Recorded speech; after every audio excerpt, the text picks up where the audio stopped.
Halo teman-teman, balik lagi nih di channel Kaijo Ryu. Gimana nih kabar kalian semua? Gua harap kalian semua dalam keadaan sehat dan baik-baik aja. Gak kerasa nih, udah seminggu berlalu dan episode keempat dari Tensura Season 3 sudah rilis.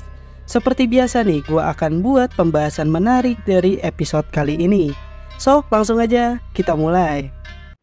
Ntar kena copyright lagi bikin lagu opening apa ya? Welcome to my channel, welcome to my channel, welcome to my channel, ya!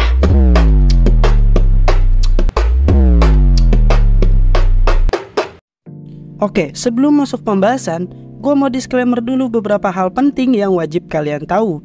Yang pertama, video ini tuh mungkin akan mengandung spoiler dan gue usahakan tidak akan terlalu kemana-mana. Yang kedua, gue bakal bahas ini di lingkup episode 4 ini aja. Dan yang ketiga, gue minta nih untuk teman-teman semua yang sudah membaca light novel dan manganya, gue harap kalian jangan terlalu spoiler terlalu jauh. Kita hargain teman-teman kita yang cuma menonton animenya aja. Jika kalian sudah paham, langsung aja kita mulai. Di episode keempat ini, masih berada di ruang pertemuan rapat para eksekutif Tempest yang masih menyinggung beberapa hal penting nih untuk negara Tempest.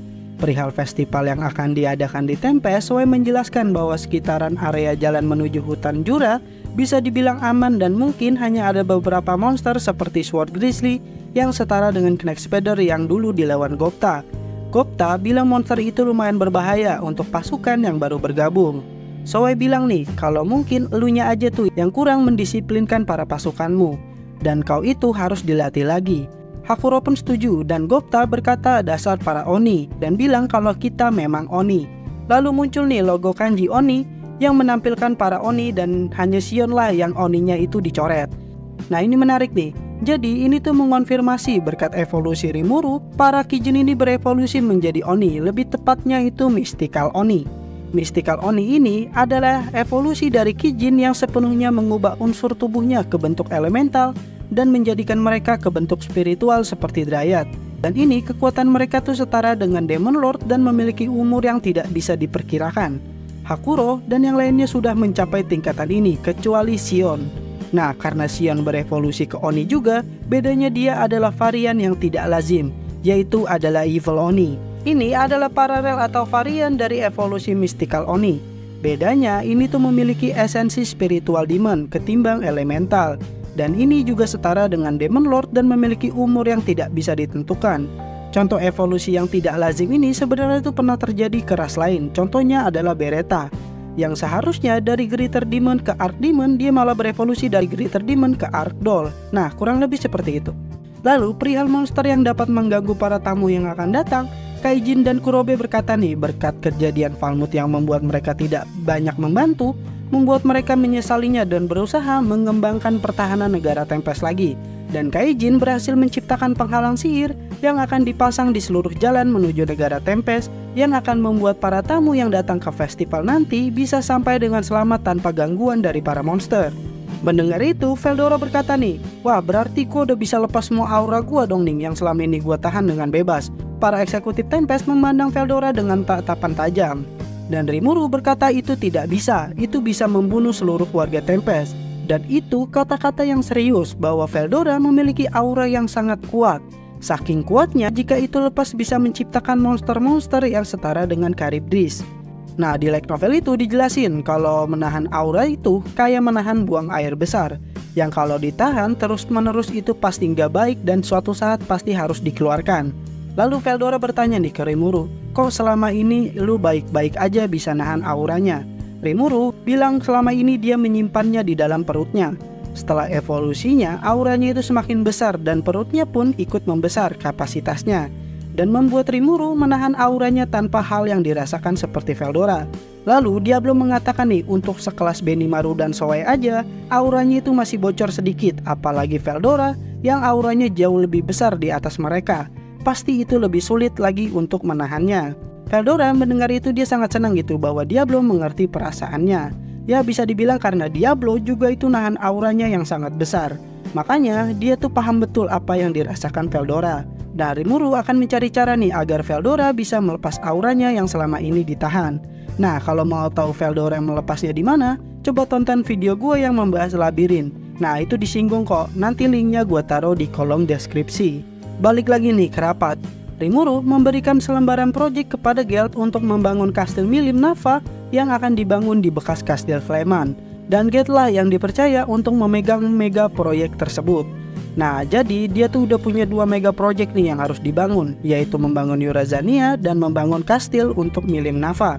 Nah, pokoknya kerjaan abang Geralt ini itu cair dan halal, nggak perlu harus jadi babi nge. Lalu bergeser nih ke perihal rencana Diablo, yang menjelaskan bahwa Yom sekarang sedang dilatih Edomaris secara tata krama bangsawan, dan menjadikan Edomaris sebagai rekan bukanlah ide yang buruk. Lalu, Edward juga sudah menjadi raja baru dari Falmouth. Secara diam-diam dia itu merencanakan sesuatu. Nah, ini intinya tuh mereka mau melawan Tempest. Rimuru bilang kayaknya tuh nggak mungkin dia bisa kumpulin pasukan dalam waktu cepat. Diablo bilang bahwa dia malah sudah mempercepat itu dengan rencananya. Maksudnya bang, jadi Diablo tuh bekerja sama dengan bangsawan yang ada di pihak Edward untuk membujuknya meminta pasukan dari pihak lain. Ya gue rasa sih nggak perlulah gue bahas di sini siapanya, nanti juga bakal muncul kok. Dan Diablo bilang semakin cepat semakin bagus, biar Diablo cepat memusnahkan mereka. Lalu Diablo juga menyinggung Reham yang membawa pesan dari Rimuru. Sampai saat ini itu belum ada kabar. Soalnya anak buah Diablo tuh nggak bisa masuk ke wilayah Ingracia yang terdapat portal penghubung Ingracia dan Ruberios. Rimuru bilang, apa mungkin dia itu sudah mati? Diablo bilang itu sepertinya enggak, karena Diablo sudah menanamkan unik skillnya, yaitu skill penggoda, yang akan memakan jiwa yang dikendalikannya jika orang itu mati. Rimuru bilang agak sulit menentukan apa yang harus dilakukan karena minimnya informasi soal Ruberios dan Gereja Suci Barat. Zoe meminta maaf karena nggak bisa masuk ke wilayah Ruberios, karena wilayah itu tuh memang bukan wilayah yang bisa dimasukin sembarangan orang. Waktu Laples masuk aja itu dia hampir mati oleh Louis. Lalu topik bergeser nih ke Gereja Suci Barat dan Hinata Sakaguchi. Perbuatan Hinata itu bisa dibilang sangat aneh karena bersamaan dengan Falmouth yang menyerang Tempest ditambah dengan Clement yang terlibat dengan penyerangan Falmouth yang membuat Rimuru berpikir apa mereka memiliki dalang yang sama. Tapi menurut Rimuru, Hinata Sakaguchi adalah orang yang tidak bisa diperintahkan begitu saja. Lalu Kaijin juga mengatakan Hinata itu hanya patuh kepada Tuhannya, yaitu Dewi Luminous. Pandora mendengar Dewi Luminous merasa agak nggak asing nih dengan namanya. Tapi karena dia juga lagi asik baca manga, jadi dia milih diem aja. Dan emang gak ada yang tahu sama sekali nih perihal Raja Iblis Luminous dan Dewa Luminous itu adalah orang yang sama. Lalu Raphael itu mengatakan kalau Clement, Falmouth, dan Hinata itu mereka semua memiliki tujuan yang berbeda, tapi mereka itu terganggu oleh hal yang sama. Dan rasanya tidak mungkin kalau ini hanya didalangi oleh satu orang. Diablo mengatakan Falmouth mendapatkan informasi soal Tempest itu dari seorang pedagang. Di episode kedua kemarin, Hinata mengkonfirmasi bahwa yang kasih tahu informasi adalah pedagang dari timur. Ya dapat dipastikan nih bahwa mereka itu semua memiliki dalang yang sama, yaitu pedagang dari timur. Tapi dia tuh dibantu oleh satu orang, yaitu adalah Yuki. Nah perihal gimananya itu pasti bakal muncul kok di episode selanjutnya. Jadi mungkin gue bahas aja nanti pas episodenya sudah rilis, baru kita bisa bahas lebih dalam lagi. Lalu Rimuru meminta Suna untuk mengecek transaksi Clement, dan Diablo juga disuruh cari informasi soal siapa pedagang tersebut. Dan yang lainnya itu diberikan tugasnya masing-masing dan rapat Tempest pun akhirnya berakhir. Dan baru selesai rapat di Tempest, langsung pindah nih ke Ruberios yang baru mulai mengadakan rapat dengan Gereja Suci Barat yang akan muncul di episode kelima minggu depan. Nah itu dia nih pembahasan gue tentang episode keempat ini. Banyak banget nih yang bilang nih kalau anime ini tuh rapat doang. Dan gue setuju dengan yang bilang itu. Tapi yang jadi masalah itu pembahasan di rapatnya itu menarik atau tidak. Kalau yang suka dengan alur dan tahu dengan light novelnya pasti nggak kaget nih perihal rapat yang ada di Tensura.